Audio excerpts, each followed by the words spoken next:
Hello, Scream Demons, and welcome to the Screams from the Basement podcast. This is the scariest horror podcast on this side of the Black Lagoon. Screams from the Basement discusses the best double features the genre has to offer. We also interview the industry's finest that make our screams become nightmares. I am one of your creepy co-hosts. I am Casey. And I'm Sam the Damned, and let's get screamin'. Let's get screaming as we are in our Halloween hangover phase of the Screams from the Basement podcast. Halloween might be True over, that. but it's always Halloween here. That being said, Sam, we had a crazy October. We're going to have a little less crazy winter, but our October was nuts. And so now, with our next couple episodes, we're taking it back to the franchises. We're taking it back to the franchise movies.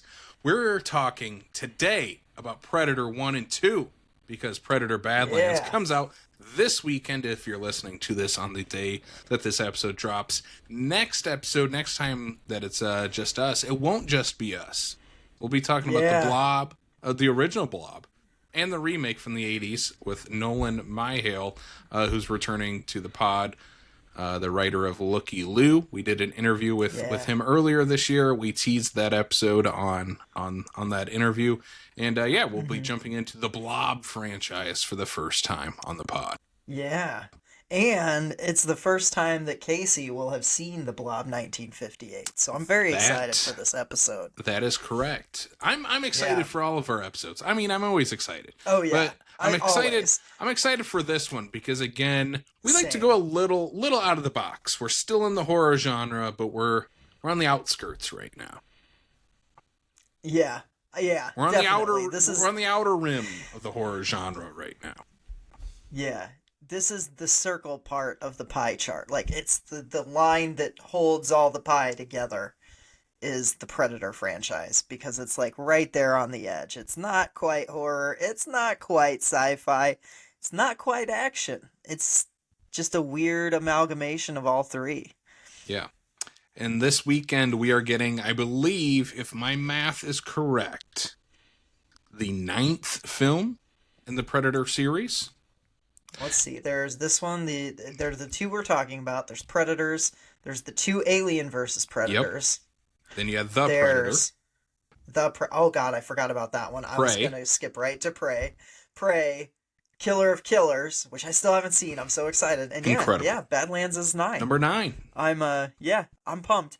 This episode viewing started my binge of the whole series. I'm probably going to watch Badlands before I finish binging the whole Predator series, but these two movies definitely got me in the mood for some Predator, and so I will be continuing this series throughout. Even the Predator, which I don't know. Yeah, I loved it when it came out, and I've revisited it a year later, and I have no idea what I saw in that movie. But I'm still looking forward to revisiting it and seeing if I do another 180. I'll be doing the same. I'm going to go through most of the movies in this franchise. I'm going to skip the AVP movies. They're not my thing. I'm not watching those, but I will watch my way through the rest of them again. Oh God! So I never think of them as like part of the Predator franchise or the Alien franchise. Kind of just its own little spin-off universe, really.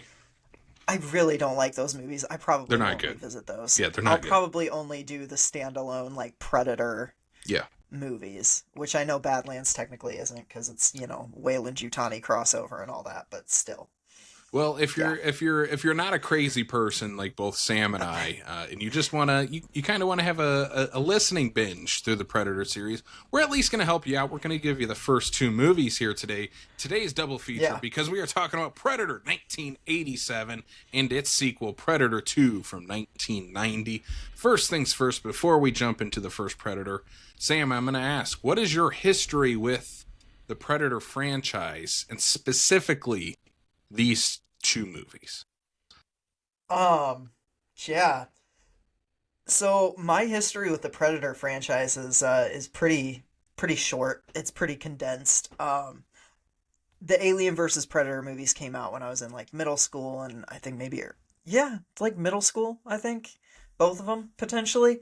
And they were slumber party movies. Like they were ones that were like, oh, they were hyped. So like when you were renting movies with friends, that's one of the ones that you got. Freddy versus Jason, Alien versus Predator, the team ups were all the rage mid 2000s. And I didn't really care for either of them back then, and I really haven't felt a need to revisit them. Um, One of them, like me, I hate bad lighting in movies, and one of them has some of the worst lighting I've ever seen in a studio movie. Uh, Is it I'll watch a black is it screen. is it Requiem? I think, yeah, it's Requiem. Requiem, like you can't see shit. It's terrible. I've only watched It that one is, once. It was enough. like yeah. But as far as the other movies went, like I knew of them. I knew the Get to the Choppa stuff and all that, but I'd Yeah. never watched any of them until The Predator back in, I think it was 2018, came out, and I was really excited for that movie. So I bought the pack and I just binged them before that movie came out, and I hadn't watched them since. I liked all of them. Like, how you say Alien isn't quite your franchise? I Yeah. feel like that's me with Predator. Like, I like them, I appreciate them, I know what they're doing, and like it's cool. They don't click with me the same way like Alien does. So, I like them, and I actually really enjoyed both of these movies on rewatch. So, yeah, I'm excited to dig in and talk to them or talk about them. Casey, Yeah. what about you? I know I'm you have a longer history. I'm on the opposite side of that coin. I'm Yeah. a Predator guy through and through. Like that, Predator is of the two, my series for sure. I just love the character. Watched the first one. I don't know if it was necessarily in high school, but like early college, and just became like one of the favorites right away. And it was kind of, Yeah. I jumped into this when I was going through like my action phase of like, okay, I haven't watched some of these like classic action movies. Need to pop it on, and it kind of became a staple of, I don't know, once every 3 months watching Predator, because this movie, Yeah. it rules. But Predator 2 was one I had only seen the one time when I watched it going through the series for the first time. And it just I didn't like latch onto it the way I did the first one. Like it didn't have Arnold in it. So it was kind of like, okay, the rewatchability is a little less. You don't have the fun Arnold one-liners going out throughout the movie, different setting. And then when Predators came out, the Adrian Brody movie, I like that one a lot. I'm a big fan I actually of think that that one. one's fun, yeah. Yeah, I think that one's a ton of fun. I've never seen The Predator, the Shane Black one. It'll be a first time watch when I watch it. I know I heard all the things going into it. I'm not a huge Shane Black fan to begin with, so that's part of why I did not watch that one. But yeah, There's a whole mystical autistic kid who can figure out everything, and it's like it's not great. More on Shane Black later. More on Shane Black later, yeah. You and I are both big fans of Prey. We love that one. I think it's top tier of the series. I think the same for Killer of Killers. That one's incredible. I'm loving this renaissance that Dan Trachtenberg is bringing to the Predator series. Kind of like him by himself, just rocking these Predator movies out there, which is crazy. And I'm loving it because, he feels like a big fan of the world building of 1 and 2 and now gets to play in that sandbox. Yeah, and we'll get agree. to specifically. There's one part in Predator 2 that I think he's playing off more than almost anything else. Yeah. I think that's. Well, no, I'm gonna save a lot of my thoughts until we get to 2. We'll have a good discussion. That's all I'll say. We have a good discussion lined up for this you guys. This is going to be a fun one. Well, Sam, let's jump into it. Let's jump into the first Predator, 1987, written by Jim and John Thomas, directed by John McTiernan, who a few years later would go on to direct one of the greatest action movies of all time. This guy was just firing on all cylinders. Predator, 2 years later, Die Hard. His masterpiece. I'm gonna say it. Two very different action movies, too. I will point that out. Oh, yeah. 100%. Very different. The cast for this movie, oh boy, if you want a testosterone-fueled cast, this is it. Arnold Schwarzenegger plays Dutch. Carl Weathers, Dylan, you son of a bitch. Bill Duke plays Mac. Jesse, the Body. Ventura plays Blaine. And then you have the Predator, played by Kevin Peter Hall. In both of these movies, voiced by Peter Cullen. Sam, what is 1987's Predator all about? When a group of soldiers dropped into the middle of Central America encounter a man-skinning, skull-ripping, dreadlocked alien that wants to kill them, they try, mostly unsuccessfully, to kill it first. After a while, Arnold Schwarzenegger goes feral. Be prepared for lots of buff men slathered in baby oil, firing giant weapons into the trees. Be prepared for lots and lots of blood. And be prepared for a fortunately rare acting appearance from Shane Black. Predator. Predator, one of the manliest movies to ever exist. Yeah. Is it not? Is it not? Like, for better and for worse. It is, but it's also pretty homoerotic too. Oh yeah, 100%. It's like the volleyball scene in Top Gun on steroids. Literally on steroids. On steroids, yes.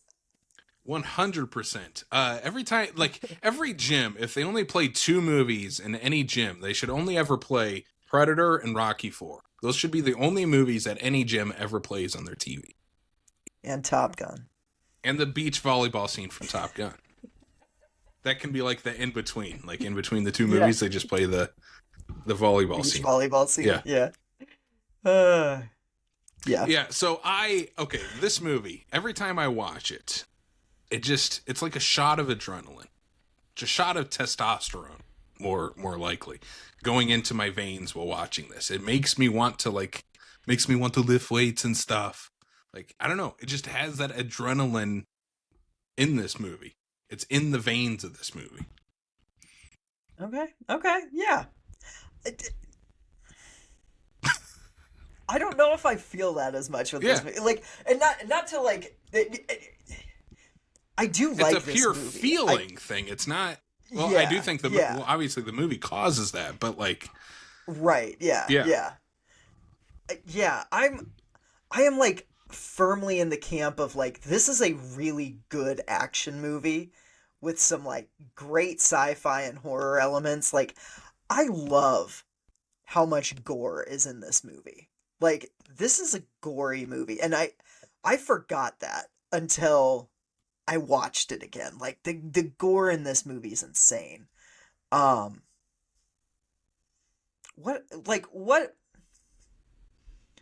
about this masculinity, this peak masculinity movie speaks to you, Casey? I'm just curious.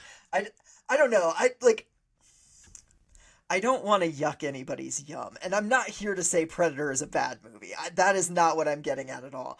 I'm not in love with it the same way that a lot of people are, and I'm more curious to hear what you love about it.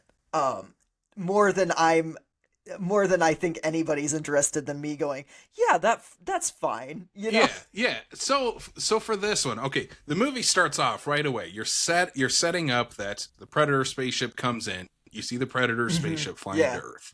Then you see our heroes' ship, their battleship, flying in on the helicopter, and you get Schwarzenegger and Jesse Ventura and Bill Duke coming off here, and immediately you're thrown into, this is a Schwarzenegger action movie, right? The first 30 minutes of this movie is it's Commando. That's what this movie 100%. Is. It's 100% Commando. He's giving the same type of one-liners that you would see in Commando, Total Recall, any Schwarzenegger action movie. He's still giving those same lines. That's what I love. Yeah. I mean, I love those. Like, give me those cheesy one-liners with Schwarzenegger just covered in baby oil while firing a gun. I'll watch that any day, every day. I think what sets it apart from those is then the Predator. You start off as a Schwarzenegger action movie. Halfway through, it's like, oh shit, this is a sci-fi Rambo movie now, where this Predator is picking off these masculine dudes, the best of the best, the original Expendables one by one and literally capturing them, skinning them, ripping their skull and spine out of their bodies as trophies. Pure testosterone, pure energy fuel. This movie's incredible. Like, I love this movie so much. It just gives me that right amount of action and energy I would want in a movie like this. Yeah. And I also love... Okay, well, I'll save my third act thoughts for the third act. Yeah. The third act is a beast all on its own. Like, the third act is It's a incredible. mini movie. It's literally a mini movie. It's really Schwarzenegger is. Like, one-on-one with a Predator. It's my favorite part of this movie. The setup, the first two acts have some rough patches for me. One thing that I noticed on this rewatch is the Alan Silvestri score. Like, Incredible the score of this movie is amazing. And like, Alan Silvestri is one of those I feel like he's kind of an underrated composer. He also did one of my favorite MCU scores with Captain America: The First Avenger. Like, he knows how to give that like classic. He did the Back to the Future action score, right? Yes, he did the Back to the Future score too. Like, and I feel like he doesn't get talked about in the same breaths as like John Williams and people. And I'm like, he's as good, if not, I mean, maybe not better than John Williams. John Williams is kind of the GOAT, but I love his score in this. I think it balances that perfect like classic adventure orchestral sound with like a lot more moodier horror vibes, especially when the Predator starts entering the scene. Like, it's great. Arnold is fantastic in this. I love young Arnold. Like, I feel like this is where he transitions into pretty good action actor Arnold.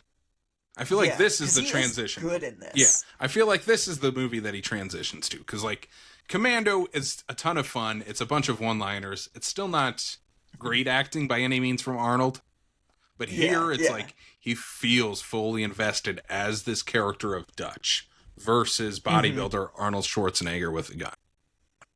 Well, and if I read correctly, like, I kind of did some research, and it seems like he had a lot of input on the script and the direction that the story took. Like, he worked with the producer and with the director to ensure that, like, it was a story that he genuinely wanted to tell.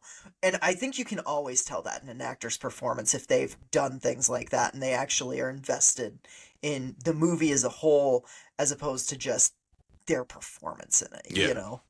And I love the crew that they have in this. Like I said, most of them, yes. Most. The original Expendables, they say that a lot in this movie, calling themselves Expendables. Carl Weathers says they're expendable many times. This movie is the template for the Expendables franchise. 100%. Yeah. We should talk about Carl Weathers for a minute, because I love when he pops up and stuff. Like, he is one of my favorite, like, he was one of my favorite character actors. Like, I just, when he pops up in things, it's always just a shot of charm into a movie. You know, like, he's... Love his intro here, where he's just smoking a stogie in the back, just kind of fog and smoke and a light shining on him. And then you have Schwarzenegger, Dylan, you son of a bitch. And you get the sweaty, the sweaty clasping of hands. Yeah. Does that not they have like a little like midair arm wrestling match. Yeah. It's like, it's so... Doesn't it get your blood pumping? Yeah, I mean, sure, kind of. I don't know. I've never been an arm wrestling kind of person. I find it funny, I'm like not, an over the top. I'm not either. But yeah, when you see Arnold and Sly doing it, isn't it cool? Over the top. I mean, they make it look cool. Yeah, they make it look cool. Exactly. But yeah, no, I love this. Like, Carl Weathers is just one of those like, just those shot of charm into any movie. Like, even when he kind of, like, because he's not a great guy in this. Like, he lies to Arnold to get him in the jungle, and essentially sends him on an assassination mission, Yeah. which Arnold has said that he does not do. Like, that's not what his team is here for. And even when he's doing that, you still like Carl Weathers in this movie. It's the Apollo Creed thing. Of Apollo is technically the antagonist to Rocky Balboa. Right. But especially by the third movie, you're like, no, I like this guy. This guy's awesome. He's cool. He's just as cool as Rocky. Same thing here. Like, 100% that's why they cast Carl Weathers in this role, is because of Apollo Creed and being able to ride that line of he's the antagonist, but he's also very likable. Makes him feel real. Makes him also feel like real, like a real character. Oh yeah, for sure, for sure. Like he's doing what he thinks is necessary for the good of, his people, but he goes about it maybe not a great way. Yeah, in the wrong way. Yeah. Yeah. My favorite of these side characters, though, I'm going to ask you this too. Can you guess who my favorite is? No. I'm going to say we don't talk about this movie nearly enough. Yours is Mac, I would say. Is yours Mac, Bill Duke? Actually, it's not. No, okay. But I do like Mac. I love Mac. He's great. Yeah. Blaine is my favorite, Jesse Ventura. Okay. He's a goddamn sexual tyrannosaurus. Yeah. Oh my god, yeah. My favorite is actually Billy. I really like Billy. I like that he's the first to notice the Predator. Like, he seems the most with it throughout this whole movie. And when he goes, I am sad. Like, it is one of the only times that I feel like genuine devastation at a death in this movie is when Billy gets killed in the third act. Like, he has a badass. They don't show it on screen, but like the setup to it, where he takes his shirt off, runs his giant knife across his chest. Yep. Oh, he's just great. He's the unsung hero of this whole movie, and he is like he's probably my favorite character, not just like side character. He might be my favorite character in this whole movie. All right. I love Billy. Yeah, I do too. Yeah. I love Billy. I love Mac. Mac's little quirk is that he just dry shaves to calm himself down, and he's so sweaty. He's like the sweatiest person I've ever seen in a movie. He's just constantly moist. I'm also a very sweaty person, so even more than you. Relate. We should talk about the one person that I can't fucking stand in this movie.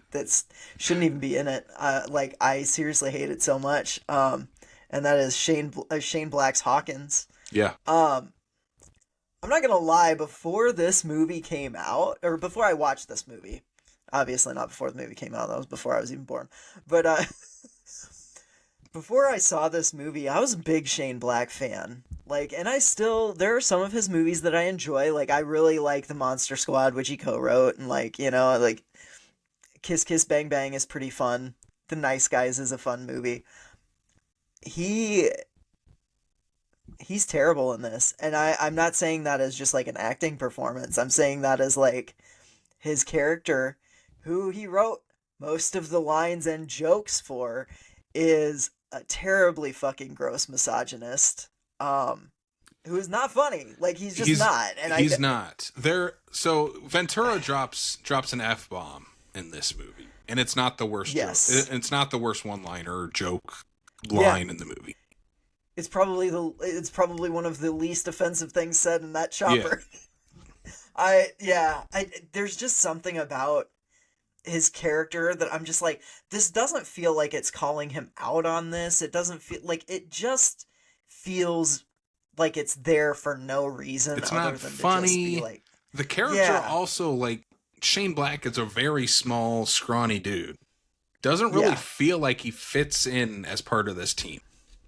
No, like, the only other character, like, you're like, why is he here? Yeah, the only other character that reminds me of him is there's another guy with brunette hair that can speak he can speak the native language. That's why he's there. Yep. Why is Shane Black's Hawkins even there? Yeah. And I will say, give the movie credit where it's due, at least he's the first of the group to go.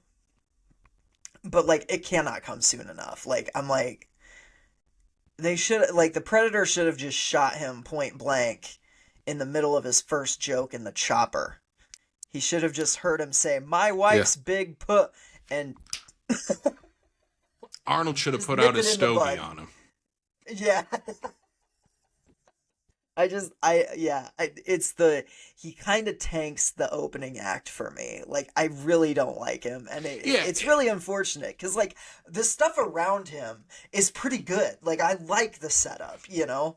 It's just God. And there every are time a ton he of opens great his like mouth. action movie one-liners in this, of course. You get Arnold throwing his giant knife at someone, stick around. Yeah, Jesse yeah, Ventura has a great one, I ain't got time to bleed. yep. I just And like go ahead. everybody says this one, but if it bleeds, we can kill it. Yeah. I love that line. It's such a like, it's kind of the heart of the movie. Like, not the heart, the like thesis of the movie Yeah. is like all of your weapons, all of your big bravado, and what the fuck does it do for you? You know, like Yeah, they're literally mowing people down, mowing down the forest here with their giant weaponry. And what happens? One predator shows up and takes them all out one by one. yeah, it's pretty like I don't know. It's I don't know if it's meant to be. It has to be meant to be commentary, but it's pretty solid. Oh, you mean in that with aspect? Yeah. how much sweaty men are in this movie with baby Yeah. oil and very clearly had been like lifting 50-pound dumbbells before each take? Like, yeah, this is definitely Yeah. commentary on that. Yeah, for sure.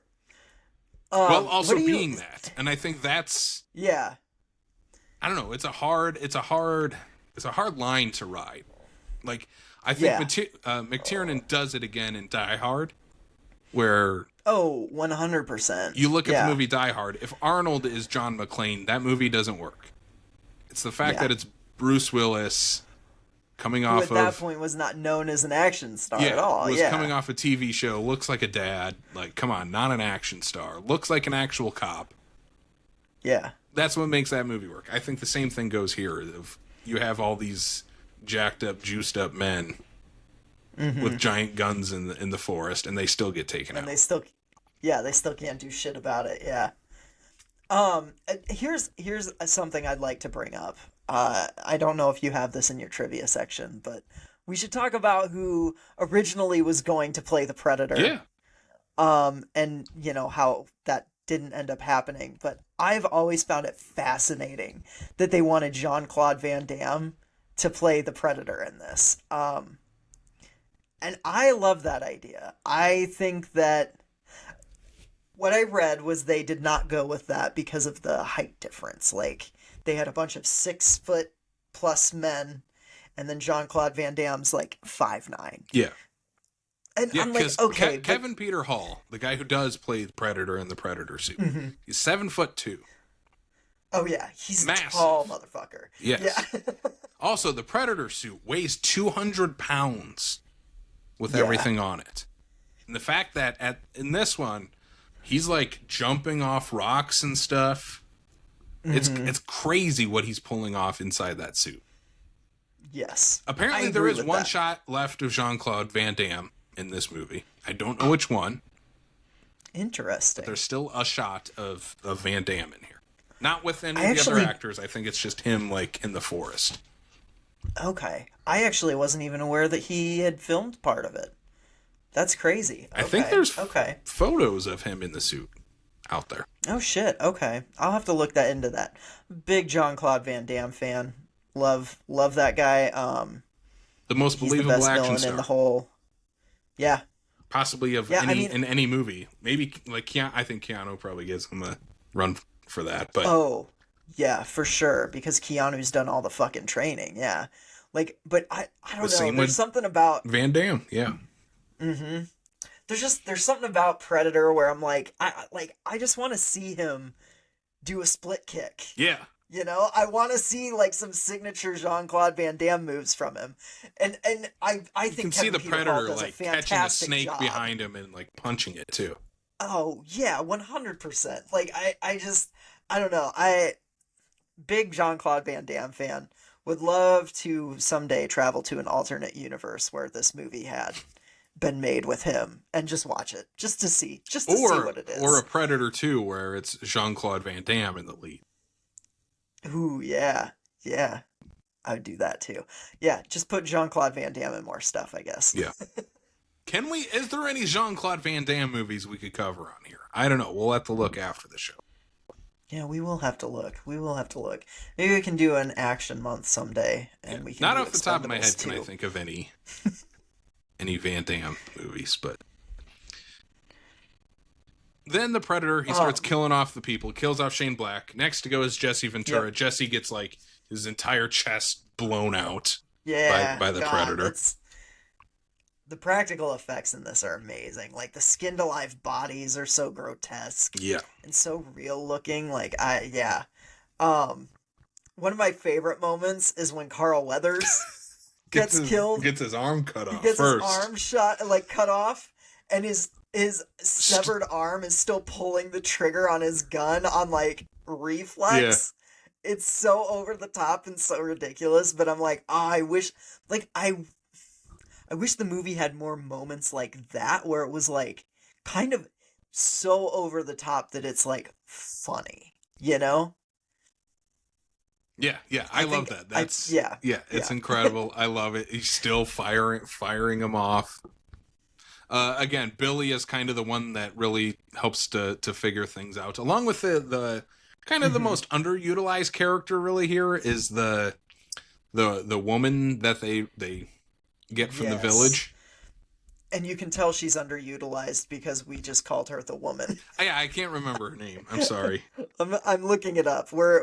But like, yeah, that is just an indicator of not how great. She's used in the movie. She's not even in the third act. Like when you get to Arnold Schwarzenegger's "Get to the chopper," it's yelling it at her. Yeah, and she leaves the movie. Yeah, she leaves the movie. It's Anna, by the way, played by Elpidia Carrillo. Yeah. And I think there's fun stuff you can do. Movie. Yeah, you could do with her. That's probably one of my two big gripes with the movie. One, Shane Black. Two, how they use her. Yep, 100%. And I think when we talk about Predator 2, there's a female character in that is all like similarly very underutilized. And I'm like, God, Predator series apparently doesn't know how to use their Latinas. Yeah, like come on. Yeah. Like it just yeah. Sam, I'm ready to get into this final act here because the final act is like a short. It's like a short movie. Everyone's gone at this point. Everyone's dead. Anna's off to the chopper. It's Schwarzenegger 1-on-1 with the Predator. Yeah, this is actually like it's the last like 40 minutes of the movie. Yeah. Is this like? I forgot how much time was literally just Arnold and the Predator. And this is where I think the movie really, like, this is where it gets to the most interesting thing. Because you're seeing Arnold, you're seeing that he's kind of lost faith in, like, with weaponry being the thing that's going to save him. Like, he has to outsmart this fucking thing. His giant oily muscles are not going to do anything. Yep, exactly. And I love the montages of like, him setting these booby traps and setting these things up for his final confrontation while the Predator just couldn't give a shit. He's too busy cleaning skulls and like making trophies. And I'm just like, oh, this is so like it's so good. Like, well, they find out that the Predator itself has thermal vision, so it seeks out the heat that humans put off, and that's how it goes after its prey.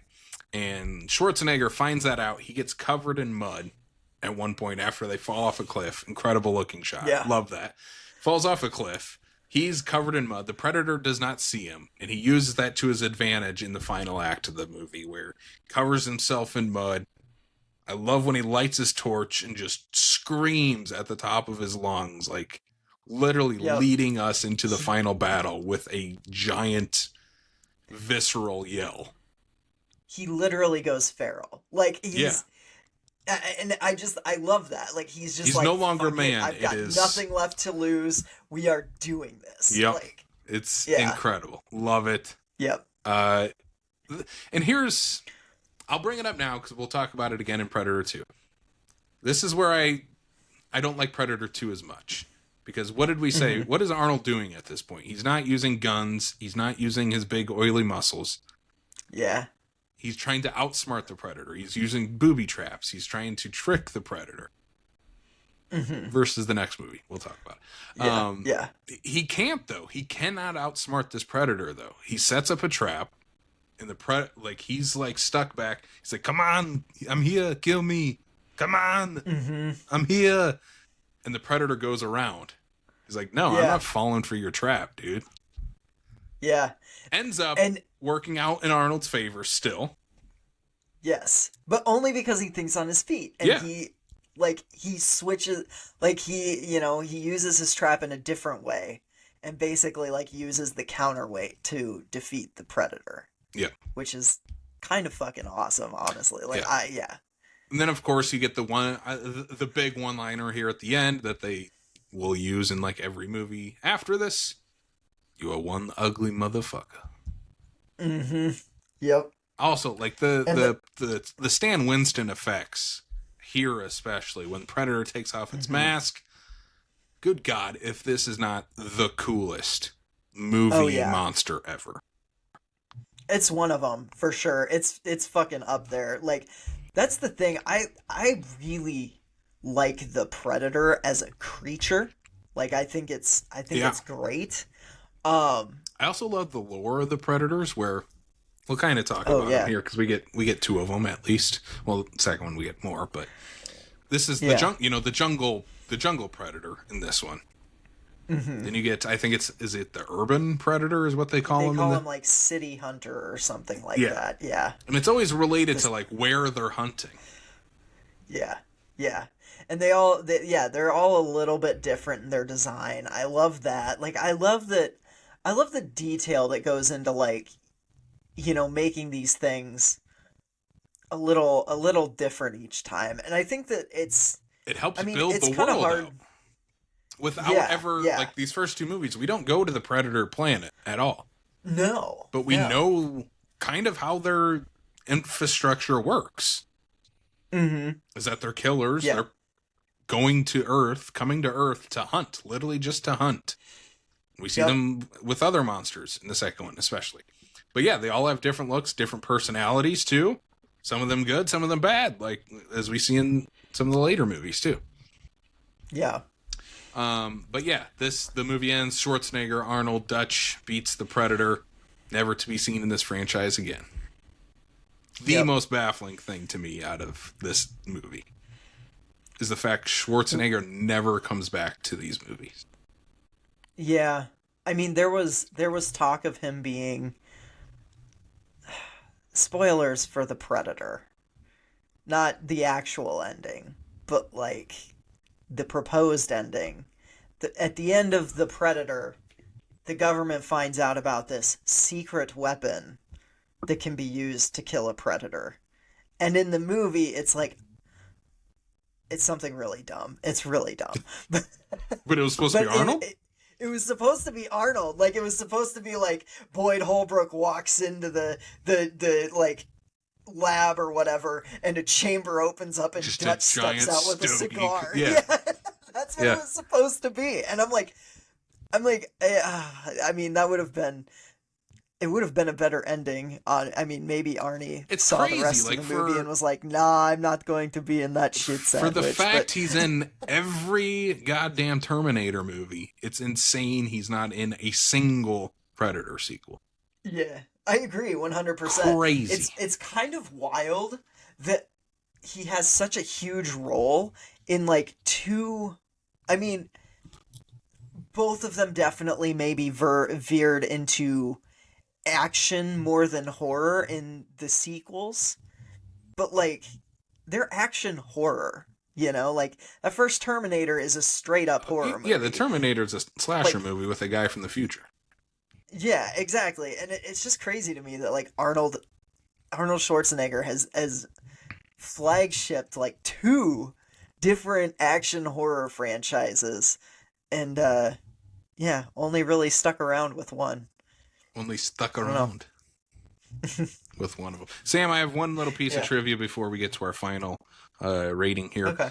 Do you want to know some of the directors who passed on this before John McTiernan signed on board? Yeah, because I honestly can't imagine anybody but John McTiernan doing this one. So we mentioned Terminator already. James Cameron was approached. Yeah. Ridley Scott, obviously from Alien, was approached. Yep. Brian De Palma. What? Richard Donner. I don't see that one at all. Richard Donner I get, because he did, yeah. He did Lethal Weapon, like Lethal Weapon and like right Superman and Lethal Weapon was 87. John Carpenter. Was it the same year? What? Coming off of the Escape movies and Big Trouble. Yeah. The one I could see the most here, and I'm surprised he didn't ever do a sequel, Rennie Harlin. Yeah, that is a little surprising, especially when we talk about Predator 2. That director literally got the job for Predator 2 because he did Nightmare on Elm Street 5. Yeah. It's a little crazy that Rennie Harlin hasn't done that, especially because he did like Cliffhanger with Stallone. Yeah. So like, I mean, he's had his hand in quite a few of the like action. I think he did Driven with Stallone too. Oh yeah, that's right. He did. Yeah. So, yeah. So kind of crazy that Rennie Harlin has never stepped foot in the Predator franchise. Probably would do better at that than The Strangers. Sam, what is your final thoughts? And how many?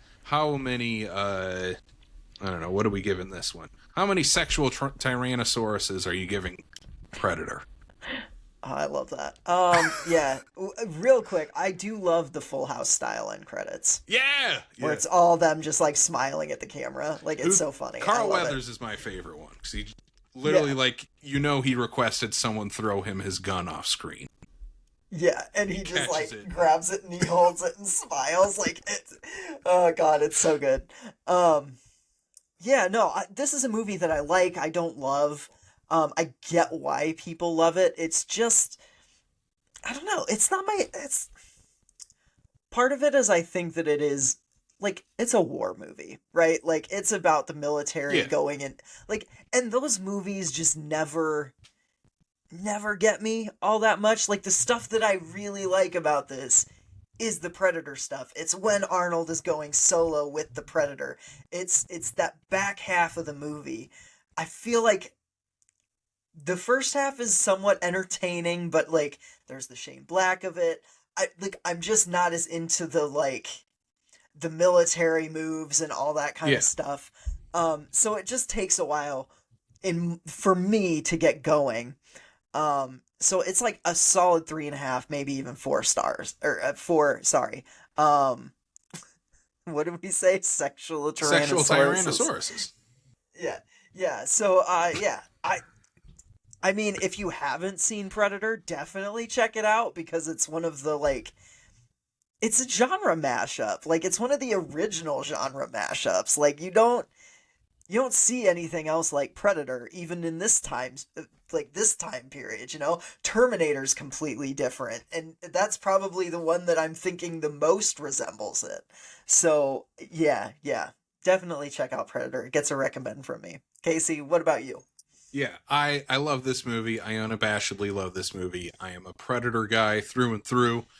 I'm notoriously known as a Stallone guy more than a Schwarzenegger guy. But for Schwarzenegger stuff, this is probably my favorite Schwarzenegger movie. Terminator 2 is obviously right up there, so Jingle All the Way. But yeah, straight up Schwarzenegger action movies. Predator and Terminator 2 can't go wrong there. Love this movie so much. 4.5 sexual tyrannosauruses out of 5 for me. Hell yeah. Yeah. Well, friends and fiends, we hope you stick around. After this ad break, guys, we're going to talk about Predator 2 from 3 years later. But first of all, we got to tell you about our friends at Full Moon. We have joined the Full Moon Army, and we want you To take advantage of our exclusive offer for listeners to Screams from the Basement, Full Moon Features, best known for their video aisle classic franchises Puppet Master, Subspecies, and the Evil Bong series, is offering 10% off every order on fullmoonhorror.com when you use our discount code SCREAMS at checkout. This goes towards all in-stock items, including Blu-rays, DVDs, replicas, action figures, and so much more. Again, visit fullmoonhorror.com and use promo code SCREAMS at checkout to save 10%. Exclusions do apply. Hell yeah. Thanks, Full Moon. All right, Sam, are you ready to travel to 1990s Los Angeles? Yes. Future 1990s Los Angeles. Future 1990s Past Los Angeles. future. Past future. My favorite type of Los Angeles, the past future version. Yes. Predator 2, 1990, came out 3 years after the original film. Jim and John Thomas returned to screenwrite this one, with director Stephen Hopkins stepping into the director's seat for John McTiernan on this one. As Sam said, director of Nightmare on Elm Street 5, The Dream Child, which is how he got this role here. The movie has no returning cast members. Of course, only 2 of them survive from the first movie, but none of them come back. Instead, we get Danny Glover taking over our lead role as Lieutenant Mike Harrington, Bill Paxton as Jerry Lambert, the outgoing kind of hot-shot police officer, Gary Busey as Peter Keyes, and Kevin Peter Hall as the Predator. The only returning cast member, though we never get to see, of course, Kevin Peter Hall's face. Sam, what is Predator 2 Judgment Day all about? That's not the actual subject. It's just Predator 2. It'd be Judgment Day, though. All right. A ludicrous... sorry. Hold on. Scratch that. Cut that. A ludicrously dangerous drug war between 2 rival cartels in the LAPD gets interrupted by a predator. It's then up to Danny Glover to catch up to the... it's then up to Danny Glover to catch up to the audience and realize that the thing skinning people alive and hanging them up around the city isn't actually a human. With the help of Gary Busey and a broom-wielding old lady, he'll try and capture this predator before it kills him. Predator 2. Predator 2. Sam, I didn't remember much about this movie besides... I did not either. Some of the iconic shots from it, like the Predator's on top of one of the buildings in LA at one point. I remember a lot of the third act, especially when you get into the Predator ship. I don't remember the middle of this movie a lot. Yeah. We'll talk about that. I get that. Yeah. I like this movie. Don't love this movie. The biggest things I like, though, is more world building for the Predator. We understand more of the Predator, and we get new weapons from the Predator. And I think every action movie, every sci-fi movie needs to learn that when you do a sequel. Introduce new weapons every time. Yep. So in this one, he gets this like giant net that he shoots out. But the net's amazing. Can cut your skin too. Yeah. And then he has this disc that can you can throw. It's almost like a frisbee disc in a way, but it's also like, I don't know, what are those like kitchen knives that are like the rounded kitchen knives, you know? What do they call it? Because it has a name. It has a name. The Smart Disc. Smart Disc. Not the coolest name, but not the coolest name. I thought it was gonna be cooler, but I'm like, no, I saw the actual name when I looked it up earlier. So the Smart Disc. Lame name, cool weapon. Lame name, cool weapon. Sam, what are your thoughts? What are your initial thoughts on Predator 2? So, like you, I remembered next to nothing about this for my initial, to reiterate, I had only ever seen any of these once. I loved this movie on a rewatch. I don't think it's necessarily a better movie than Predator, but I would put this on before the original Predator moving forward, which I know is a bit of a hot take, and I might have people coming at me. But I don't know. So This one, I love the urban setting. I love like being set in Los Angeles. Yeah. I love it being in a heat wave.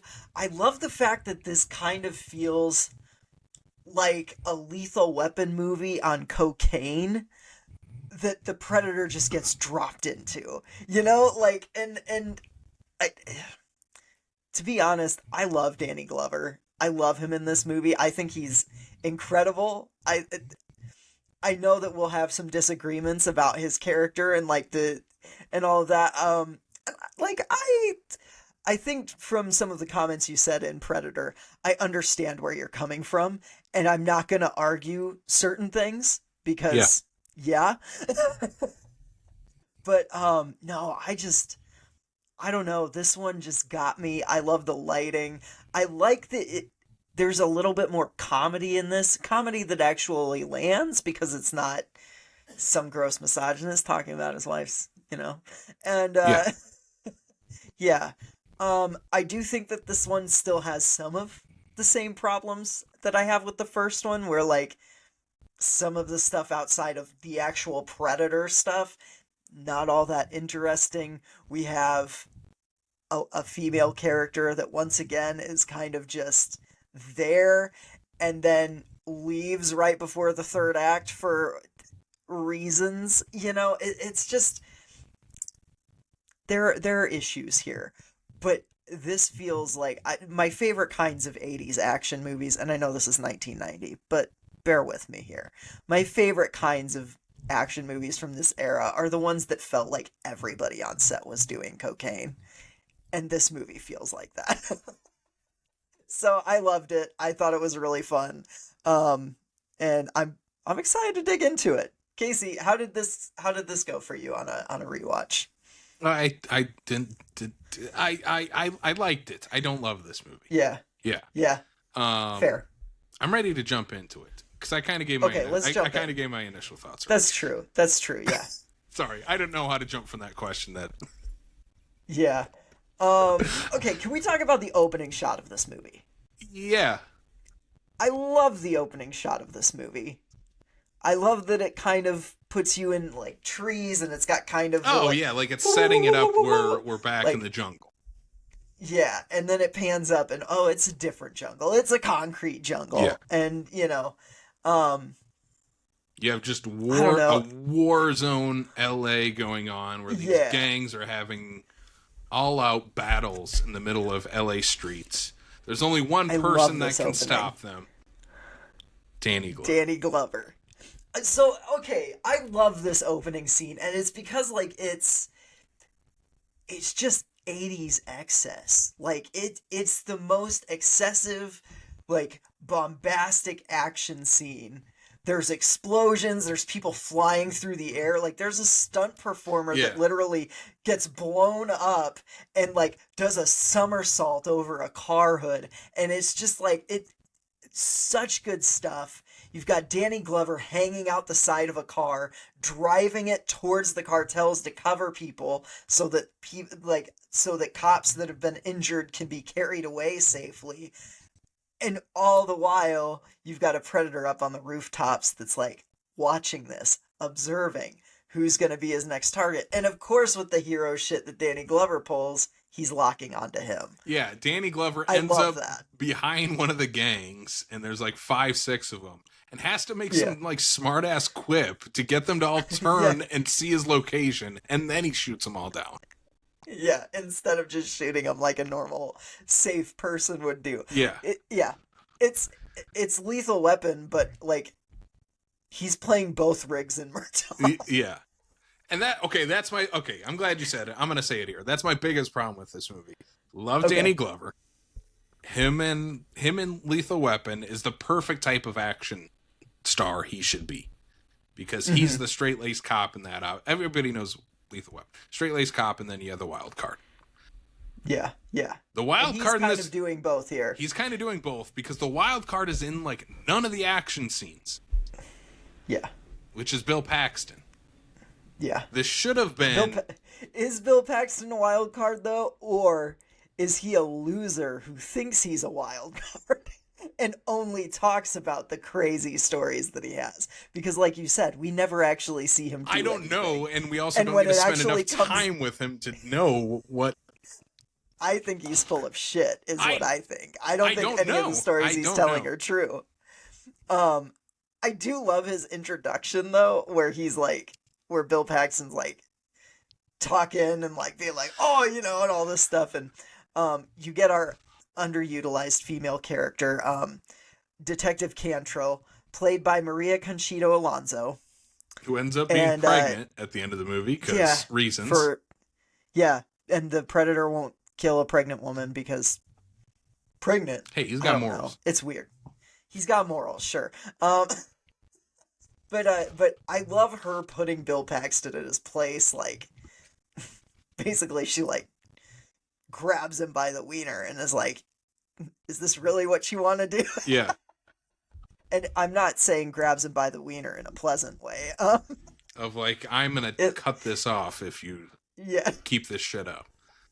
it's And I pretty love great. I love their dynamic that continues. Like, it feels like those two become like partners by the end of it. Obviously, they get the Yeah, a big little bit. scene together. But even the like throughout the subway, movie, like Paxton is supposed to be Danny Glover's new partner, right? Yeah, We supposed never to be. see them together, really. No, acting and I as think it's partners. probably because like I don't think Danny Glover likes Bill Paxton in this movie at all. And it's like, who does? Because he's.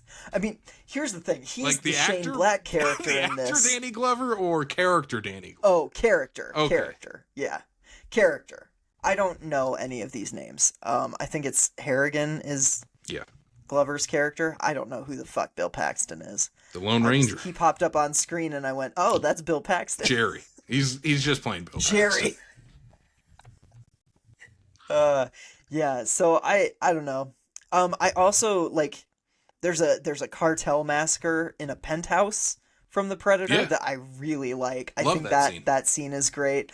It's pretty intense. Like all the like violence in this is really intense. Like I wish there are certain scenes where maybe we cut away a little bit too early, or we're like kind of strobe lighting everything so you only see bits and pieces of what's happening. And I think it just utilizes those kinds of techniques maybe a little too much, because there are times where I'm like, I wish I could actually see what is happening right now. The action is not well shot in this movie. Yeah. It's just not Alien versus Predator Requiem levels of terribly incomprehensible, but it's not as clean as the first movie. No, it is not. And especially when we get to Danny Glover versus Predator in the third act and you see a lot more of the Predator and it just feels like a guy in a suit versus the first one felt like a Predator, an actual alien coming to Earth. This one kind of feels like a guy in a suit. Yeah, there are times. Yeah, there are times. I would agree with that. I do love that scene where the Jamaican cartel is just bursting on this dude and his girl filming a cassette or a video cassette together. Yeah. And then just burst in. They hang him upside down, a la the Predator, to torture him. Mm-hmm. But when the police show up later on, they find all of the cartel's members hanging up upside down, skinned. Yeah, and the only one that isn't is the one that they had hung up. Yeah. Which is kind of insane. Yeah, the massacre in the penthouse is awesome. I love how like the next day it's supposed to be like it's daylight out and Danny Glover comes into a building and like the morning news is showing footage of these skinned alive bodies just like on daytime TV. Yeah, on like the 9 o'clock morning news. Yeah. So insane. You also get so there's a character, King Willie, who is like one of the heads of the Jamaican cartel. What do you think of King Willie's scene in the alleyway where he goes to face the Predator? It was okay. Like, I like the scene. I like King Willie. I wish we had more with. Yeah. Like, we don't even spend that much time with these cartel gangs. No, they're mostly just bodies for collateral, Yeah, for sure. and then especially by the They're third a act, little they're bit like the fur completely gone trappers from the in screen. Prey. Yeah, Yeah. I don't know. Oh, yeah, like the Yeah, they're third act where they're just like the gang war is not even a thing doesn't anymore. matter. Yeah.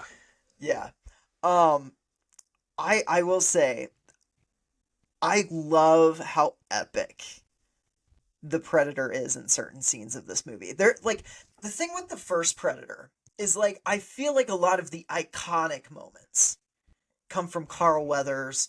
They come from Arnold Schwarzenegger. They come from like there aren't quite as many like iconic Predator moments in sure. that first Yeah, one. You know? Like there are some shots like him ripping the skull out and like the spine, you know. But like this one, like I love when he's like walking through the puddles in the alleyway and you're just seeing like the electricity kind of like trace his body as he takes each step. I think the like the weird cutaway where like King Willie screams and like it zooms in on his face and then it zooms back out and he's still screaming but his the head's severed Predator's and he's just holding being his carried head. Yeah, away. Yeah. good stuff. Yeah, Like I don't know. Like there's some great Predator stuff in here. I think the way he's lit in certain scenes, like there's a lot of cool blue lighting in here, and especially in the third act when he's bleeding a lot and he's got the neon green blood and the like cool blue lighting. I love that shit. Like to me the Predator in this is like so I don't know. Maybe that's why like I gravitated towards this one a yeah. little I more mean, because there was just more Predator stuff. yeah, there's a lot more Predator stuff, and he's in the movie the whole time. Yeah. Yeah. Yeah.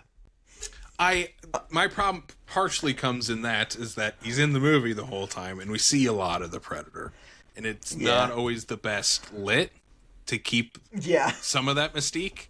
Like I do like the glowing, like the green blood coming out of him. That's super cool. It shows like again, they're like what their makeup is. How do they work? He gets an arm cut off, and he has to like cauterize the wound and fix that with like this weird like blue jello stuff. Like it's not even fire that he cauterizes it with. It's really interesting. Yeah, it's good. Yeah, it's good stuff. I like that stuff. It's just when you, I don't know, especially when he's like scaling the buildings and stuff. I don't know. It looks really like a guy in a suit. Yeah, that's fair. How about the subway What do you think scene? about him talking? Oh, him talking? Oh, yeah. That was another thing I did want to bring up. I like that. I like that he's using the voice mimic and the voice changer. That was set up in the first one. Mm-hmm. And he's actually using it in this one. Yeah. My favorite part about that is the kid in the graveyard that asks him if he wants some candy. It's creepy when it comes out of the Predator. Yeah, and like the Predator is like asking people, want some candy? Like, oh my god, it's freaky. I also love that he like calls Harrigan at one point motherfucker. Like, yeah.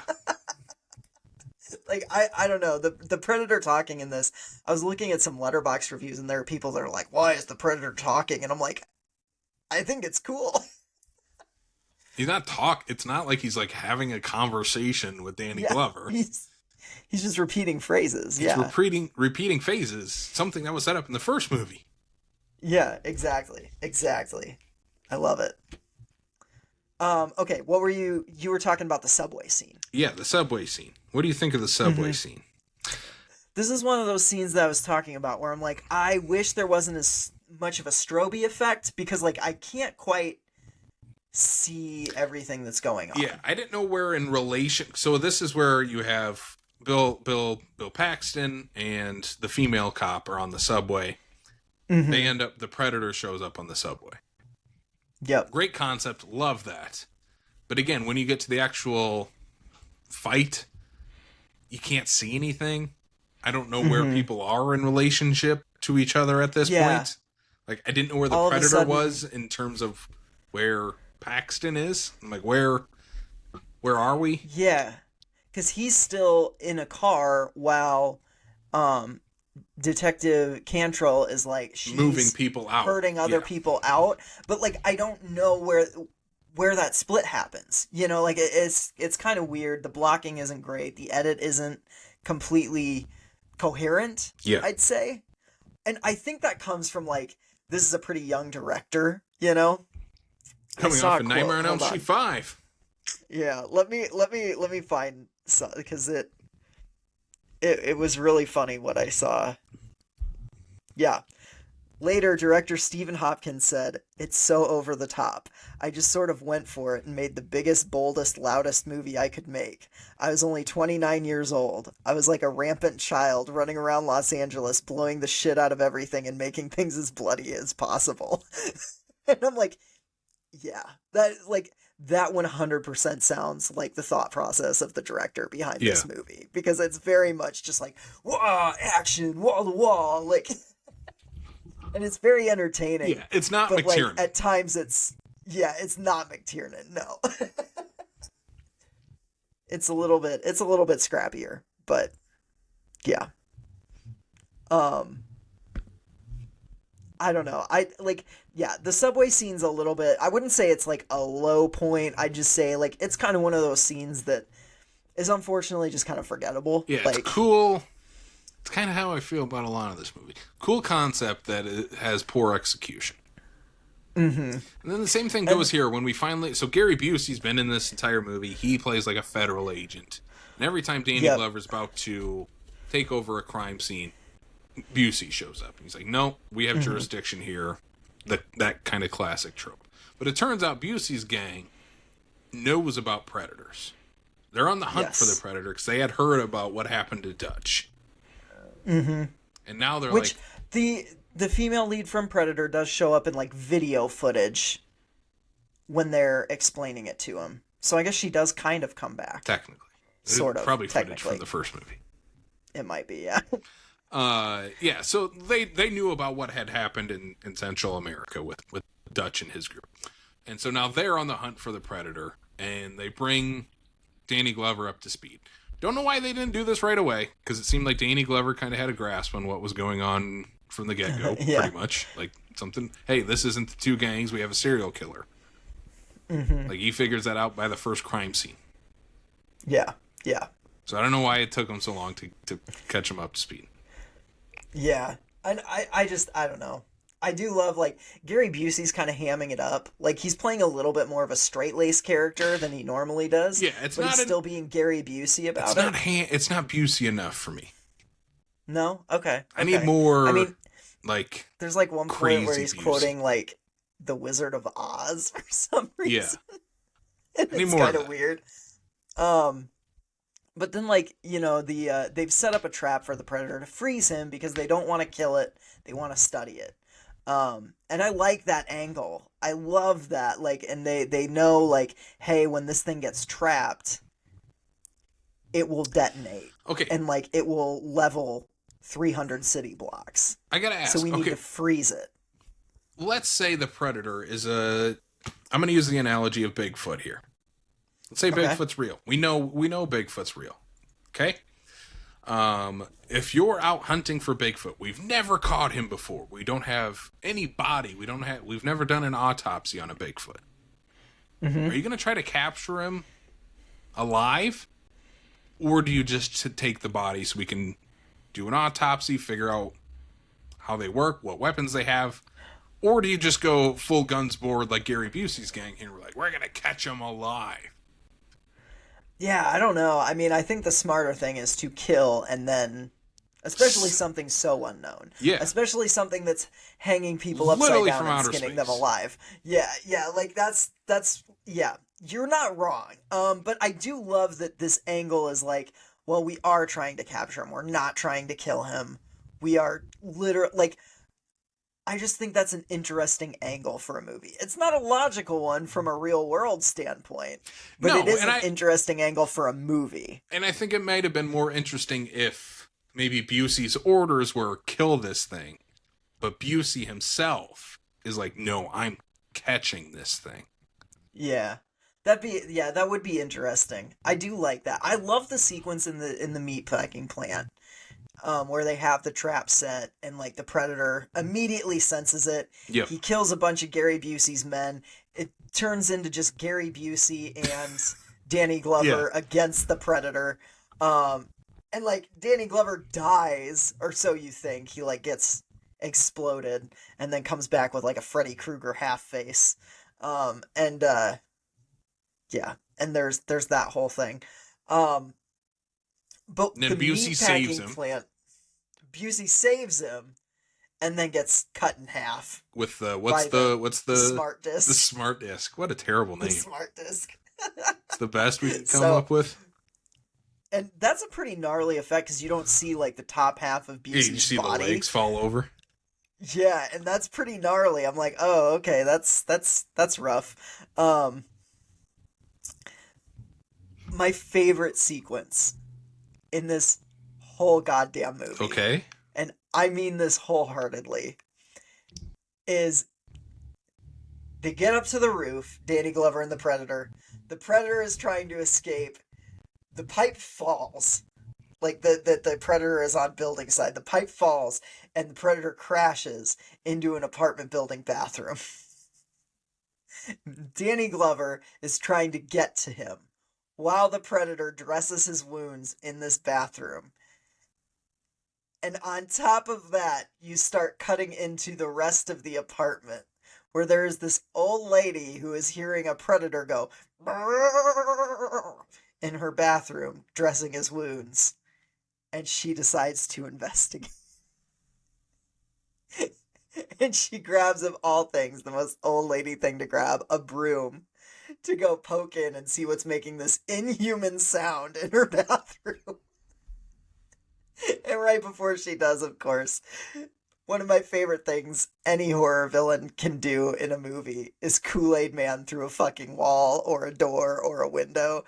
And the Predator not only does that once, but he does it twice. He just Kool-Aid Mans his way out of the bathroom, and then Kool-Aid Mans his way out through the front door of the apartment. And then Danny Glover comes through, and he's like, "Don't worry, I'm a cop." And the lady responds with, "I don't think he gives a shit." Best sequence in the whole movie. I love it. I wish the whole movie brought that energy. Like, to me, like, when I hear Predator in the city, that's what I want. I loved it. It's my favorite sequence in the whole movie. I can tell by your silence it's not one of yours. I hate it. I hate it so much. This is where I turned on this movie for sure. Oh no, for real? For real. And when I'm talking about bad looking action, that's this, where I feel like it's a guy in the suit. I love again, I like the wounds on the Predator and like him using the goop to like fix himself up. Good stuff. Yep. Adds more mythology to the Predator. But yeah, just Danny Glover scaling down a building, taking for fucking ever to do so. This old goddamn lady yelling at the Predator. Of heights, Casey. That's fine. But like, and then this leads into this is where my problem starts, okay? This is where it becomes Arnold versus the Predator, Dutch versus the Predator. Now it's Mike versus the Predator. You get Lieutenant Mike versus the Predator, and it's a one-on-one fight from here on out. Yeah. What did you say Arnold did in the third act of the first movie? He used his brains instead of his brawn. What does Danny Glover do in this? Casey, Danny Glover doesn't have any brains in this. It takes him forever to realize that it's a fucking alien, okay? So, like, he has to rely on his brawn. No, he thought it was a human serial killer. Still. He knew something was afoot. But he's known for a while now it's a goddamn alien. And, yeah, that's my biggest problem with this third act is I don't buy for one goddamn second Danny Glover is going toe-to-toe in hand-to-hand combat with a Predator. I don't buy that. I would buy Arnold doing that. And the first movie doesn't do that with him. He doesn't go hand-to-hand combat. He's trying to maneuver and get out of the way and go through his traps to get to the Predator. Danny Glover's like, fuck that. I'm going hand-to-hand with him. I'm using the smart disc. I'm using, the smart disc against them. This alien weapon I've never used before. It's smart for him. Also, that's the brain. The disc is the his disc. brain. That's why it's called the smart disc. Where the fuck is the Predator's ship? It's like under the sewer or something. I don't know. He goes down an elevator shaft to get to it.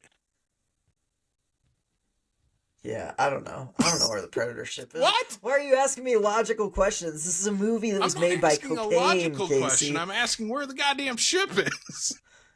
That's a logical question. No, look. Somehow in Yes, that apartment I did building. rewind the movie because Okay. I was like, I did rewind the movie because all of a sudden he was on the ship and I'm like, Where are we? where did we go? And I rewound it and all I know is that he like fell through a hole at some point. At the bottom of the elevator shaft. Yeah. Correct. Okay. Yeah.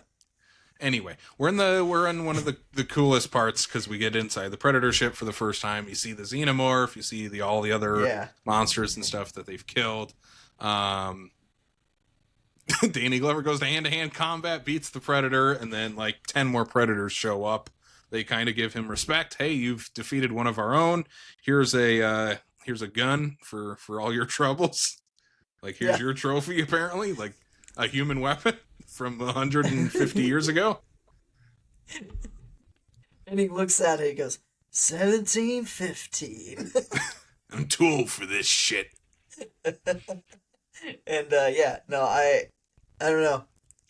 And that's It's a it. dumb ending, but I love it. That's dumb it. ending, but I love it. But I will say, the one thing I think Dan Trachtenberg has taken the most from these first two movies is that gun. Yep, 100%.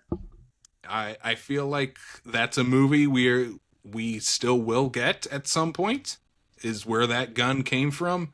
But it also sets up, these Predators have been around forever. They've had battles with cowboys, apparently. They've had battles with people in the Revolutionary War. Like, they might have fought George Washington at some point. I don't know. It just shows that these Predators can go through any form of time and space to be up against anyone. It just so happened this one Predator got his ass kicked by 57-year-old Danny Glover. I think that Danny Glover is in great shape in this movie, and I have no qualms about him beating a Predator in hand-to-hand combat. He used a smart disc, so it works. Sure. Sam, let's go to our final thoughts here for Predator 2. Okay. What score are you giving this out of 3 smart discs? Out of 3 smart discs? Sorry, that was my score. 5 smart discs. I had 3 on my mind already. I was ready to give out my mid score. Oh my God, I have to change my whole rating scale No, then. 5 smart discs. No, look, this is a sloppier movie than the first. This is a messier movie than the first. I also think that this is a vastly entertaining movie from start to finish. I love the weird LA like gang war that starts this movie. I love Danny Glover. I love Gary Busey. Like, this is such a stacked cast. And it's just, it feels more like that 80s excess action than the first one does, weirdly enough.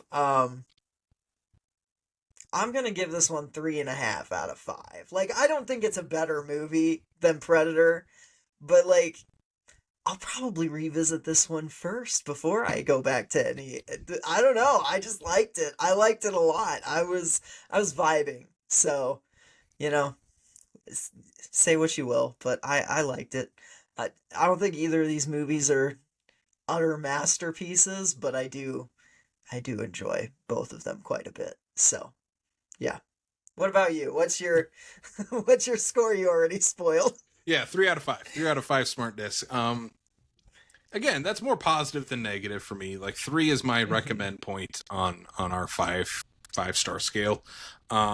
So yeah, I would still recommend Predator 2, especially if you haven't seen it in a while, like I hadn't, just to give it a rewatch, because I do think there's some good stuff in this, especially stuff with the Predator and introducing new elements with the Predator that aren't present in the first one. You also get more Predators, which again will lead into Predators. Like, what? 18 years later, something like that. Yeah, When was Predators come out? Like 06? No, actually, I wasn't Predators 2010? 2010? 20 years later. Yeah, you're right. 2010. Yeah, 20 years later, 2010. Yeah, That's crazy. Well, they had it's an insane. two AVP That's another movies in insane there, cast that maybe. I don't know. We should cover Predators. I like Predators. I do too, but it's kind of a weird one, isn't it? It is a weird one. Yeah. But yeah, this one I think has enough good in it to make it enjoyable. It's not the first movie. I do think out of the ones I've seen, it's in the bottom tier of my Predator movies. Okay. But I think there's some good stuff in here. Still some good stuff in this, especially in that third act where you get like the Freddy versus Jason moment where Jason goes to hell. You see Freddy's glove come up and pull the mask down. Here you get the xenomorph skull inside of this Predator's trophy case. So like it sets up, in this case, in my opinion, a really lackluster crossover that does not live up to the hype. But it sets it up and teases it. Yeah. Yep. But that's our Predator 1 and 2 double feature. I'm sure we'll cover some of the other ones down the road, but that's we'll probably talk about them next time on the podcast too. When we both go through our rewatches for it. Hell yeah. All right. It's time to thank the fine folks at Fangoria. Fangoria, for over 40 years, has been the leading source in horror for all things spooky, horrific, and macabre. The famed magazine is back with a vengeance each quarter with brand new issues of Fangoria magazine. Supported by Boris. Featuring interviews, retrospectives, and insight into the world of horror, we have an exclusive offer for our listeners to save 20% off their subscription to the magazine, the latest Fango merch, and so much more. You can visit shop.fangoria.com/screamsfromthebasement or scan that QR code down at the bottom of the screen if you are watching, and use promo code SCREAMSFROMTHEBASEMENT at checkout. Thanks to Fangoria for helping support the show. All right, Casey. We ended a massive October, chock full of stuff. Good God, Boris, get out of here. So, what were you doobie doing for the last few weeks? What have you been doobie doing? Yeah, so I've been doobie doing some Halloween stuff. We had Halloween happen by the time we've been in between podcasts here. I watched Halloween 1 and we hosted Halloween 2 at the Sioux Falls State Theater on Halloween night. Yes, we did. So much fun. It was actually my first time making it out for Halloween on Halloween. I believe I had watched this once in theaters, I think at West Mall, maybe during the pandemic. Yeah, probably during the pandemic. They played a ton. Yeah. Yeah. Yeah, I mean, what else can you say about Halloween? It's a classic movie. It's a perfect movie. Mm-hmm. Crowd was very weird, though. That was my one thing I'm going to bring up here. Yeah. I don't know what was going on. Everyone laughed at certain points that weren't funny. Like, specifically, there's the scene where Laurie's crying. She tells the kids to run outside, go get help. And Michael's laying down in the background. And you see him sit up in his Undertaker, sit up. And the crowd started laughing. I thought that was really weird too. It was very weird. Are we that desensitized? Like, what are we doing here? Yeah, and it kind of like for a movie that always feels very tense and still scary for me every time I watch it, it really took me out of it, unfortunately. Yeah, I agree. That's the first time I've ever heard a crowd react like that to that movie. It was weird because like I've seen it at the State a few times. I've never seen that reaction. Never. That said, I had a good time watching it. Yeah, I had a good time. It's a banger. It's Halloween. It's Halloween. Yeah. And then we followed it up with Halloween 2, which again, I felt like we had a completely different late night crowd for this than our usual ones. Agreed, yeah. I would say 90% of that audience I had never seen before. So it was cool to see some new fresh faces out there.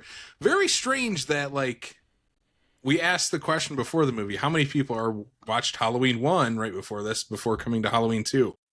And there was like There what? were like maybe 7 people. Yeah. Maybe. Yeah. Crazy. And it was mostly our state theater friends that we Yeah. see at the state all the time that raise their hands. So that was a little weird. Um, like I don't know, like maybe people don't want to spend 2 movies worth of time at a theater on Halloween. Like they have other things to do. Me personally, I can't think of a better way to spend Halloween than sitting there watching horror movies in a theater. Yeah, watching Halloween on Halloween. Yeah, I don't know. It was literally crazy. Halloween. Everyone that was there though had a it great was time great. though. Yeah. Yeah, it was so much fun. I think that I think Halloween 2 is. I mean, we've covered this on Patreon, and I've covered it extensively on Patreon. I think Halloween 2 is the best Myers-based sequel, and getting to see it on the big screen was just fantastic. I love that movie more and more every time I watch it. It is it to me is the perfect companion piece to the John Carpenter classic, and I don't think it's as good as that movie, but I think it continues what it does in a really really cool way. So yeah, Halloween and Halloween 2 at the state was awesome. Like it was one of my favorite nights I've ever had at the state for sure. So another movie that we hosted during Halloween, it actually kicked off Halloween in Vermilion, South Dakota, was Night of the Living Dead at the Coyote Twin Theater. We got to host this movie, our first time hosting a movie outside of the Vortex Film Festival. Yeah, it was a great time. What? Mm-hmm. For sure, more than half the theater full of people watching it. Majority had never seen Night of the Living Dead before. yeah, Hosted a costume contest before this one, as we did with Halloween 2. First of all, Halloween 2, people showed up in costume. That ruled. That was a That was great awesome. costume contest. Same with Night of the Living Dead here. Yep. Our winner was in full Leatherface getup. Was awesome. Yep. The movie's incredible. It's been awesome to watch 2 Romero of the Living Dead movies this month, and 3 of them within the last year in the theater. So it's a classic. What else can you say about Night of the Living Dead besides it's one of the great? I mean, it's a trendsetter. It's literally a trendsetter. Mm-hmm. Like the zombie movie does not exist without this one. Oh yeah, and like that ending when it hit, like it was so I kind of assume most people have seen Night of the Living Dead. It plays on TV. It's public in domain. Every movie. It's in Halloween too. It's in every DVD pack of 20 scariest movies you have to see. Yeah. You know? Anytime someone's watching a horror movie in a horror movie, it's Night of the Living Dead.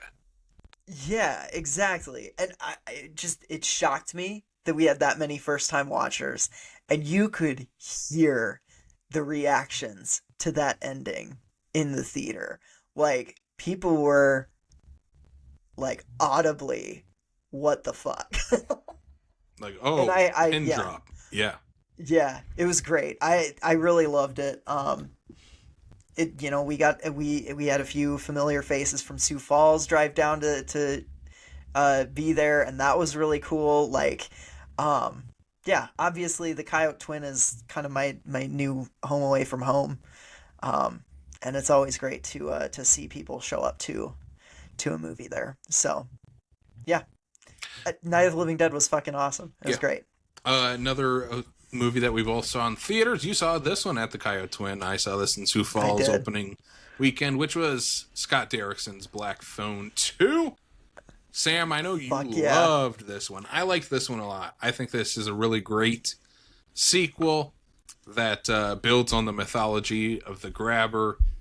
The comparisons to Nightmare on Elm Street are not lost on me. They're very, very present. Mm-hmm. That's exactly the vibe that they're going for with this. I also felt there was like some Friday the 13th thrown in there as well. Yeah, very much. Very much. Like kind of going full slasher this time, along with the supernatural elements. Yeah. Ethan Hawke's incredible in this. I hope, because we talked about the 2 Sinister movies before this came out, and man, I just hope Derrickson gets a franchise now. Like, I hope we get a third Black Phone. Hell, Blumhouse, give us a Bagul versus the Grabber movie. I'm in. I'm in on that. Hell yeah. I this movie I like you and I watched the first Black Phone together. Like we went for your birthday Yeah. back the year it came out. And I think I was probably the highest on that one out of our whole group walking out of that theater. I was like, what the fuck? Like, I was ready to go back and watch The Black Phone again. I did not expect that The Black Phone 2 was going to be that for me. I was like, I'll probably like this movie a little more than other people because, like, it's gotten some kind of lukewarm reception, I feel like. Um, but I wasn't expecting to just, like, straight up love it. Like, I'm already planning my own little, like, before it leaves our theater, I want to watch it again one more time. I I walked away from Black Phone 2 just thinking, what the fuck? Like, Yeah. give me 10 more of these movies. I love them. I think they're incredible. I think Derrickson visually is working on such another level to most horror directors today, and I love that he uses Super 8 footage. I love that he uses 8mm film. Like, the dream sequences in this are so goddamn good. Ethan Hawke is fantastic. Like, the Black Phone is my, I'm gonna call it a franchise because Hawk, Derrickson, Cargill, they have already expressed interest in a third. I know this one made money.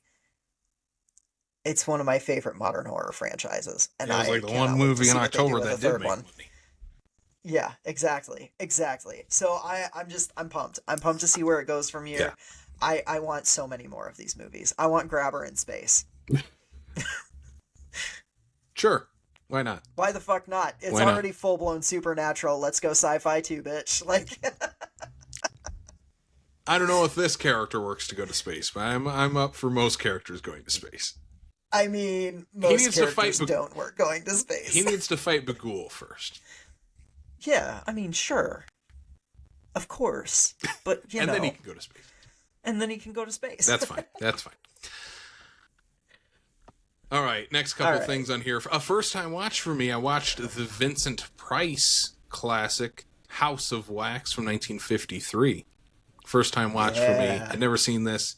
There's a couple of Vincent Price movies that I need to cross off my bucket list, and this was maybe the biggest that I had not seen. Ton of fun. This movie's a blast. I was not expecting the first act of this movie at all, where spoilers for 1953's House of Wax, where they burned down the entire wax museum right away. Yeah. And then the rest of the movie is him almost playing this like Phantom of the Opera type character. Made me wonder why Vincent Price never played Phantom of the Opera in a movie. Just makes sense that he would have at some point. He's incredible. Also, for this being like the first 3D movie, it might be the best, at least horror 3D movie. I mean, it's like it's because when they're innovating, like you're making sure you're getting it right, like, and then after that, it just becomes a cheap gimmick. Yeah. So, I agree with that. I 100% agree with that. I am so glad you finally watched this.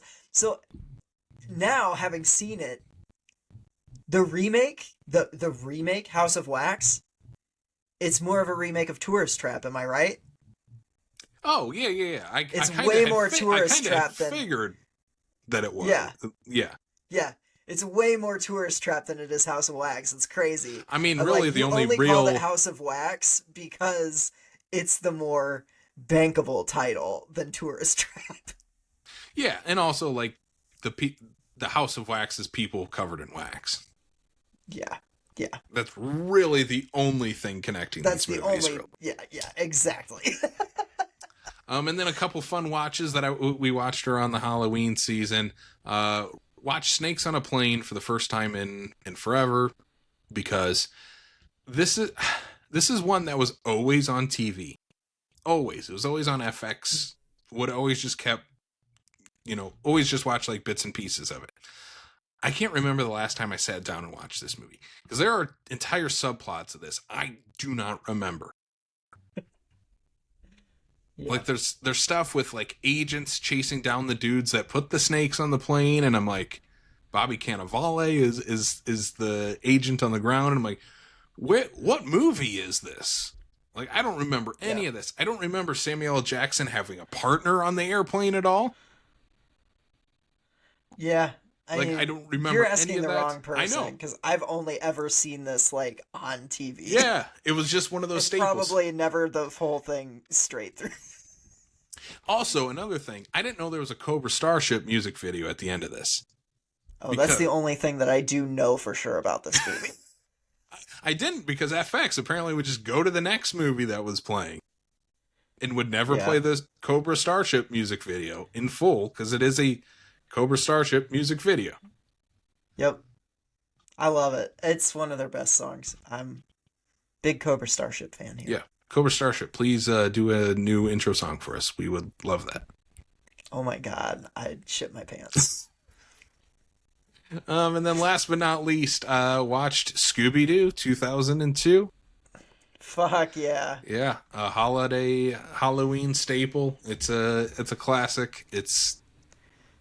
I don't know how they cast the four members of the Scooby Gang so perfectly. It's crazy how well they nailed that cast.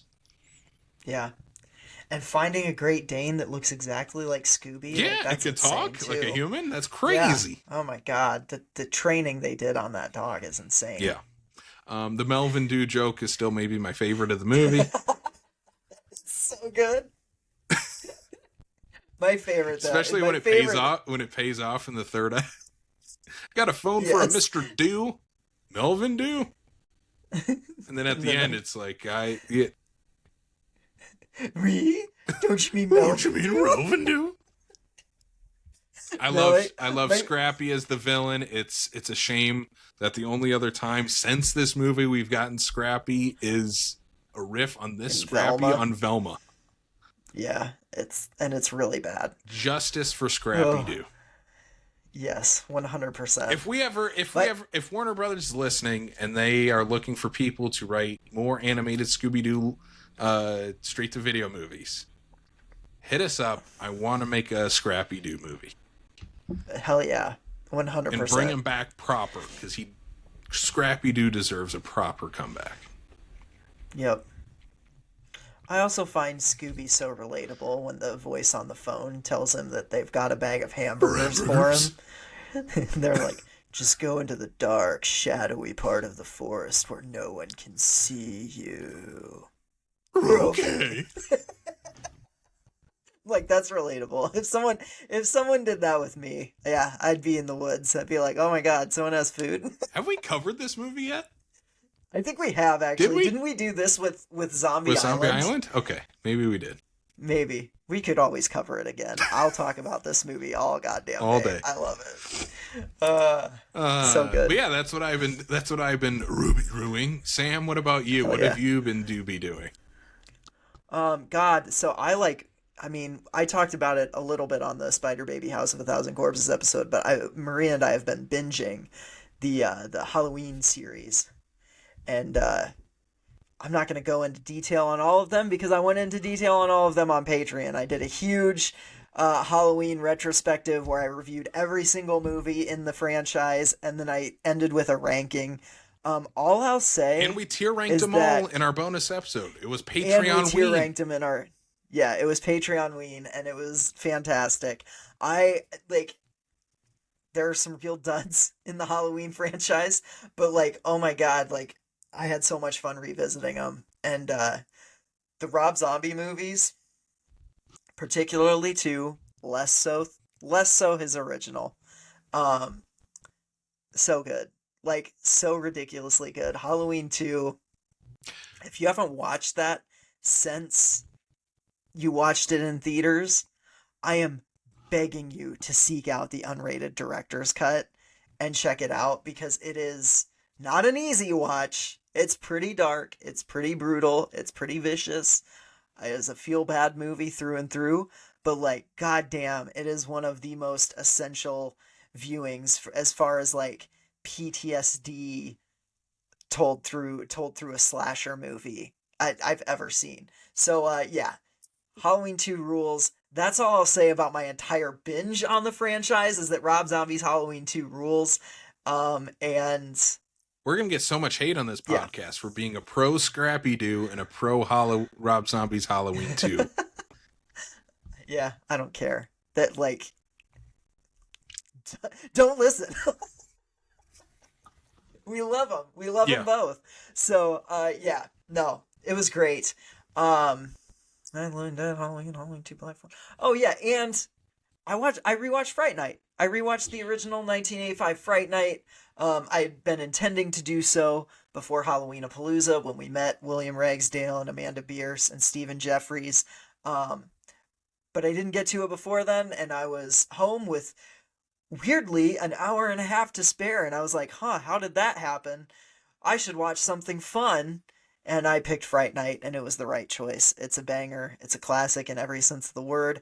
It has probably some of the best, like, it's right up there with, like, The Thing as having some of the best practical effects in any 80s horror movie. Like, it is so goddamn good.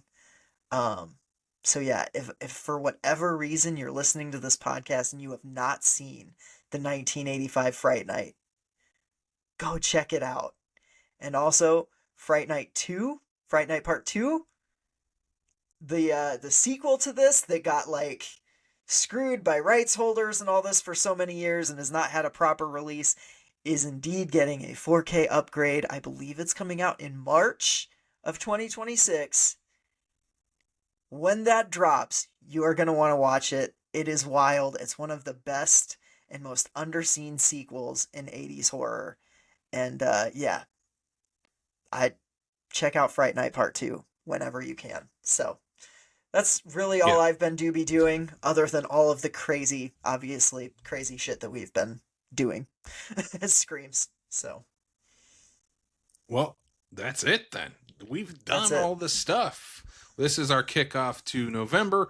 Hope you all enjoyed our Predator 1 and 2 double feature here on this episode. Next week, we will be back with another episode with the writer-director of Dorothea, Chad Farron, who also did the Ed Kemper movie, which we interviewed Brink Stevens on last year. So this is kind of a follow-up to that one, if you will. He also dropped some knowledge on what he has coming up in the future for his true crime biopic type movies. Then the week after that, we have our Blob 1 and 2 double feature. Speaking of great 80s practical effects, the Blob from 1985? 88. 88. Yeah, 58 and 88. That's right.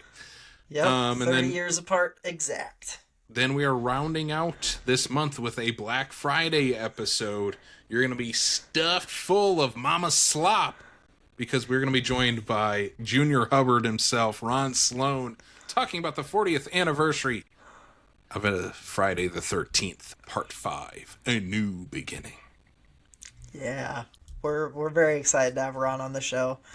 We had him we brought him into SuperCon. Don't know, years ago. 3 years ago.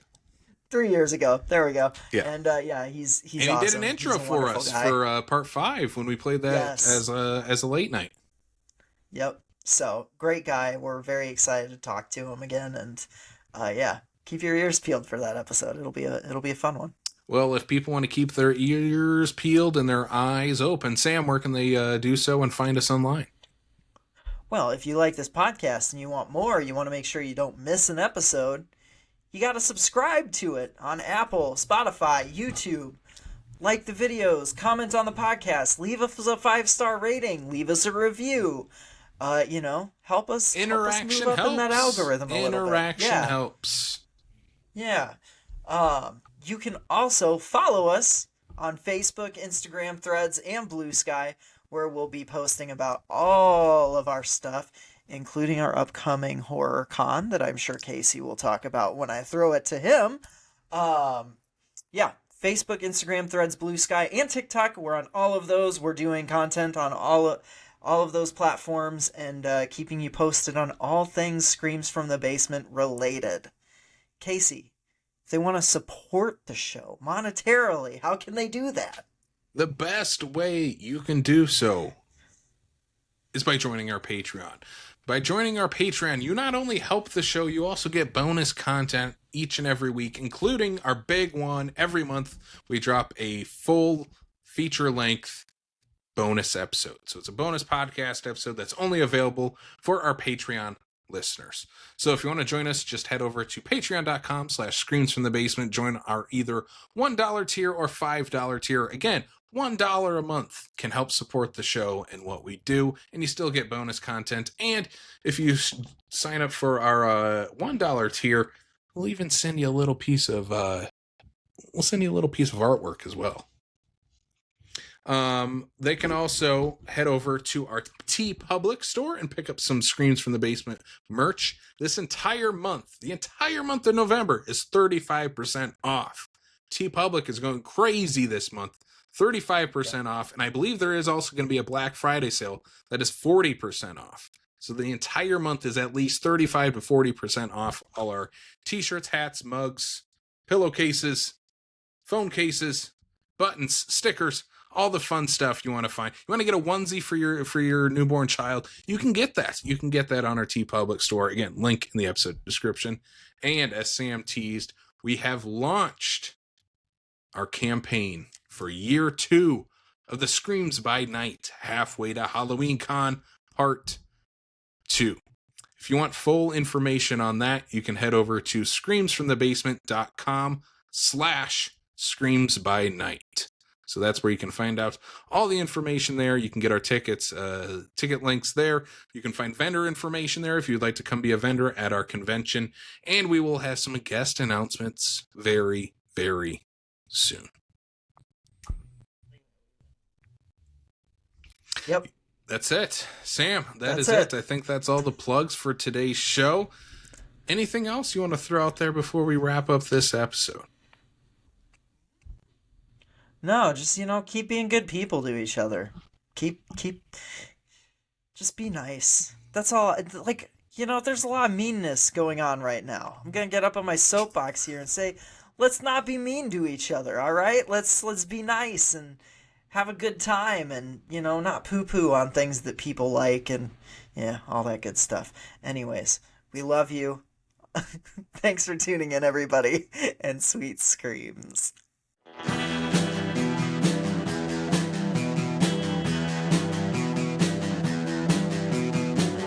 You're listening to the Prescribed Films Podcast Network, home to hundreds of hours of free podcast entertainment.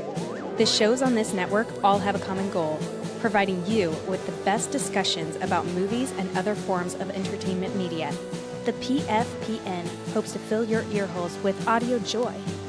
Visit our website with links to all the other amazing shows at www.thepfpn.com. Thanks for listening.